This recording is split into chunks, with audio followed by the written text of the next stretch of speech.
মারছি কেন? ওকে বেটির কোনো দোষ নাই। তুই কি বুঝিস ছেলে মানুষ? সবাই করেছে। যত মোবাইলে লাই ভাইকে ফোন করে দেখি। ওরা কোনো খোঁজ পাইলো কি? এই রূপা, আমাকে চেয়ারটা এসে দে। বসো। আমার আর একা একা থাকতে ভালো লাগছে না, চলো না কালকে বিয়ে করে ফেলি। কি বলতে পাল্টা বলছো? পাগল হয়েছে নাকি? কাল কিভাবে? যেভাবে মানুষ বিয়ে করে বর কোনে সেজে। আমি কিন্তু সিরিয়াস। আচ্ছা ঠিক আছে, আমি কাল সকালে আঙ্কেল আন্টিকে বলছি খুব তাড়াতাড়ি আমাদের বিয়ে দিয়ে দেওয়ার জন্য। না না, আব্বা আমাকে কিছু বলতে হবে না। আচ্ছা আকাশ, আমি যদি তোমার আব্বুর বন্ধুর মেয়ে না হতাম তাহলে কি আমাকে বিয়ে করতে না? সত্যি কথা বলবো? হ্যাঁ।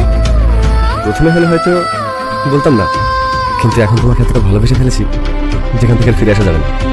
আমার শুধু তোমাকেই না। সত্যি? হ্যাঁ সত্যি। তুমি একটু ছাদে আসতে পারবা? তোমার সঙ্গে আমার অনেক কথা আছে। এক্ষুনি? এত রাইতে? হ্যাঁ এক্ষুনি। ওকে ম্যাডাম, আসছি।